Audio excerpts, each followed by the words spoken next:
Okay बच्चों, तो आज का जो टॉपिक है that is depression and freezing point, और इसे हम हिंदी में बोलेंगे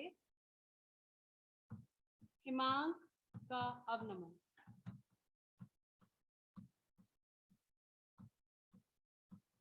हिंदी में हिमांक का अवनमन और इंग्लिश में डिप्रेशन इन फ्रीजिंग पॉइंट। तो सबसे पहले हम ये समझ लेते हैं कि व्हाट इज फ्रीजिंग पॉइंट। ठीक है, फ्रीजिंग पॉइंट में क्या हो रहा है? So freezing point, the temperature at which the vapor pressure of solid state and the liquid state will equal. Correct? Solid state और लिक्विड स्टेट का जो वेपर प्रेशर है वो क्या हो जाए, इक्वल हो जाए, उसको हम क्या बोलते हैं, उस टेम्परेचर को फ्रीजिंग पॉइंट बोलेंगे। अच्छा, फिर इसके बाद हम देखते हैं कि डिप्रेशन इन फ्रीजिंग पॉइंट, इसका मतलब क्या हुआ। तो देखिए, फॉर एग्जाम्पल हमारे पास में एक सॉल्वेंट है, प्योर सॉल्वेंट,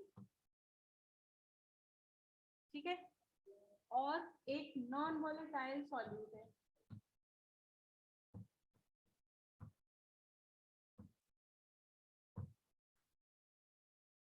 तो जब प्योर सॉल्वेंट को आप फ्रीज करते हैं, फॉर एग्जाम्पल जैसे कि हम लोग वाटर ले लेते हैं, वाटर का जो फ्रीजिंग पॉइंट होता है 0 डिग्री सी, या आप इसको केल्विन में करना चाहें तो 273.15 केल्विन। ठीक है, तो ये इस टेम्परेचर पे फ्रीज हो जाता है।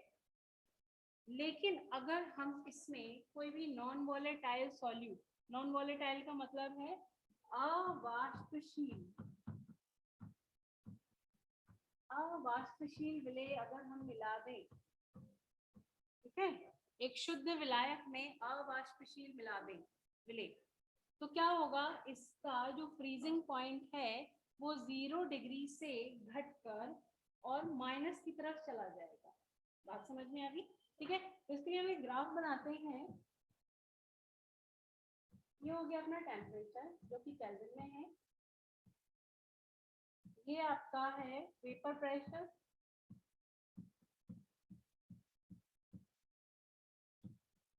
ठीक है।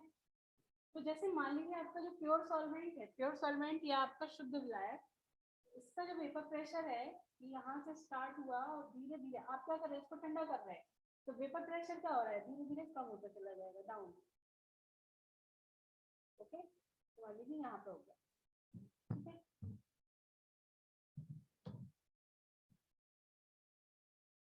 ठीक है, यहाँ पे अब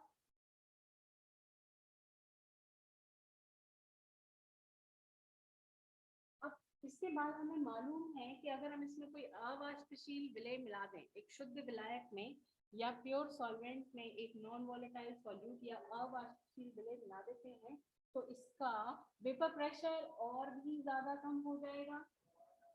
ठीक है, ये देखिए, ठीक है, ये और कम हो गया इसका। अब हमें यहाँ देखिए दो कर्व मिले आपको, एक तो ये जो मिला आपको, ये मिला आपको क्या, किसके लिए, प्योर सॉल्वेंट के लिए, ठीक है, और ये किसके लिए मिला, सॉल्यूशन के लिए।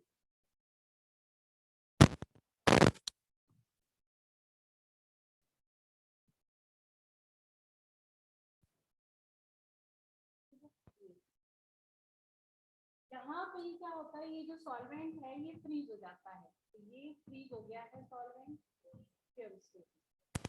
अब जैसे कि अगर हम देखें तो ये आपका हो गया प्योर सॉल्वेंट का फ्रीजिंग पॉइंट, ठीक है, प्योर सॉल्वेंट इस टेम्परेचर पे फ्रीज हो रहा था। लेकिन आप देखेंगे कि ये जो सॉल्यूशन है, सॉल्यूशन वाला जो है, इसका जो फ्रीजिंग पॉइंट है ये और ज्यादा आगे चला जाएगा। एक्चुअली इसका जो डायग्राम है थोड़ा सा गड़बड़ हो रहा है,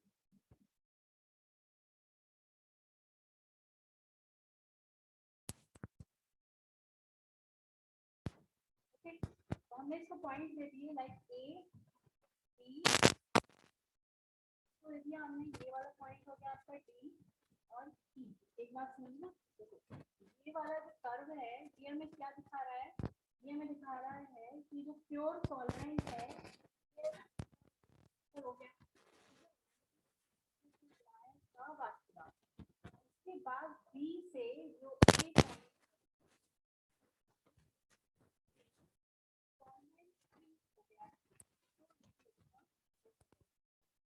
और ये जो बी और ई कर्व मिल रहा है आपको, बी और ई कर्व, ये आपको क्या दिखा रहा है, जो सॉल्यूशन है ये इसका वेपर प्रेशर दिखा रहा है।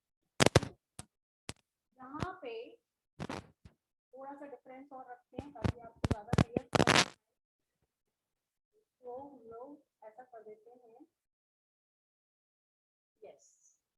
अब ये वाला जो पॉइंट है यहाँ पे प्योर सॉल्वेंट फ्रीज हुआ, तो इस टेम्परेचर को हमने मान लो नाम दे दिया T(F0), ठीक है। T(F0) क्या हो गया, प्योर सॉल्वेंट यहाँ पे फ्रीज हो रहा है, यानी कि शुद्ध विलायक यहाँ पे सॉलिड स्टेट में कन्वर्ट हो गया, ठोस अवस्था में आ रहा है। और इस पॉइंट पे सॉल्यूशन फ्रीज हो रहा है, तो इसको हमने दे दिया नाम TF, ठीक है। तो TF क्या हो गया, TF हो गया आपका सॉल्यूशन का फ्रीजिंग पॉइंट, और TF0 क्या हो गया, प्योर सॉल्वेंट का फ्रीजिंग पॉइंट, करेक्ट। अब हमें क्या निकालना है, हमें ये जो डिफरेंस आया है इसे निकालना है। यही क्या है अपना डिप्रेशन इन फ्रीजिंग पॉइंट, इसको हम डेल TF से डिनोट करेंगे, करेक्ट। तो आप क्या लिखेंगे, del TF is equal to, अब इसमें वैल्यू देखिए किसकी ज्यादा आएगी, इसमें वैल्यू किसकी ज्यादा होगी, TF0 की, तो आप क्या लिखेंगे TF0 माइनस TF, ठीक है। इसके बाद we know that TF is directly proportional to molality, यानी कि जो भी डिप्रेशन और फ्रीजिंग पॉइंट है वो किस पे डिपेंड करेगा, मोलालिटी पे डिपेंड करेगा। इसका मतलब क्या हुआ, देखिए जितना ज्यादा आप सॉल्वेंट में अवाष्पशील विलेय मिलाते चले जाएंगे, ठीक है, प्योर सॉल्वेंट में आप जितना ज्यादा नॉन वॉलेटाइल सॉल्यूट मिलाते चले जाएंगे उसका फ्रीजिंग पॉइंट उतना ही ज्यादा क्या होता जाएगा, लो होता चला जाएगा और कम होता चला जाएगा। मतलब पहले 0 डिग्री सी पे हो रहा था वो माइनस में हो जाएगा। अपनी प्रोपोर्शनलिटी का साइन हटाया, क्या आ जाएगा, TF equal to KF M। अभी जो KF है ये क्या है, KF है डिप्रेशन इन फ्रीजिंग पॉइंट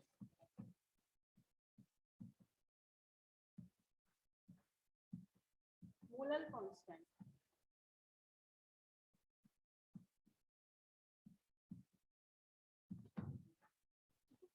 तो अब इसके बाद हमने कल भी पढ़ा था कि मोलैलिटी माने क्या होता है, तो मोलैलिटी इज इक्वल टू होता है मास मोल्स ऑफ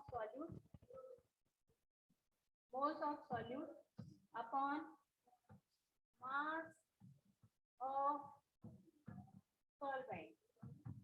ये पढ़ते हैं हम लोग, अगर ग्राम में दिया है तो आप यहाँ पे 1000 का मल्टीप्लाई कर सकते हैं, तो इसको ही आपको क्या करना है, मोलैलिटी में यहाँ पे रख देना है। तो हम यहाँ रख देते हैं इसको del TF equal to TF, moles को हम n से डिनोट कर सकते हैं, ठीक है ना। मोल को हम क्या कहते हैं, n is equal to mass upon molar mass, ये होता है मोल, ठीक है।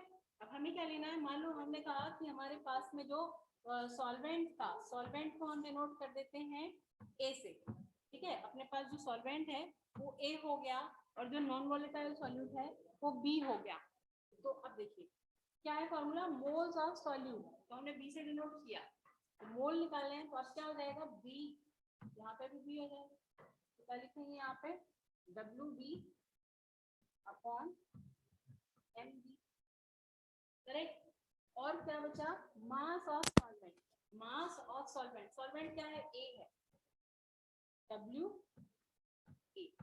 अगर आप ग्राम में ले रहे हैं तो 1000 का मल्टीप्लाई कर देंगे। ये आ गया आपका फॉर्मूला किसके लिए, डिप्रेशन इन फ्रीजिंग पॉइंट। अब इस फॉर्मूला के थ्रू आप क्या निकाल सकते हैं, एक तो डिप्रेशन इन फ्रीजिंग पॉइंट निकाल सकते हैं, दूसरा आप इसके थ्रू मोलर मास भी निकाल सकते हैं। जैसे कि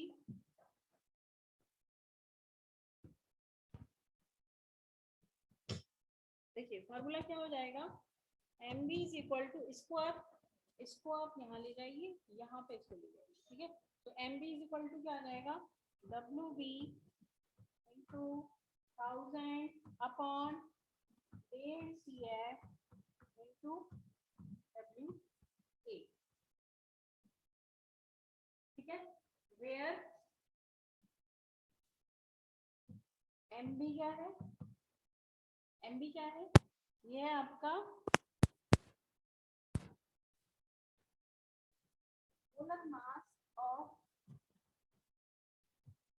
वॉल्यूम, डब्ल्यू बी क्या है, mass of volume, W A क्या है, मास ऑफ सॉल्वेंट, ठीक है। और del T F depression and freezing point जो कि हम लोग कर रहे हैं, ओके। डिप्रेशन एंड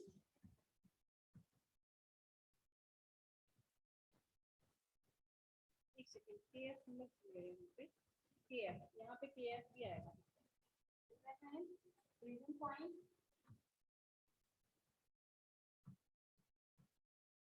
एंड के एफ की वैल्यू मैंने आपको बताई, के एफ क्या है, depression and freezing point molar constant, ठीक है। तो ये था पूरा depression of freezing point and determination of the value of depression and freezing point.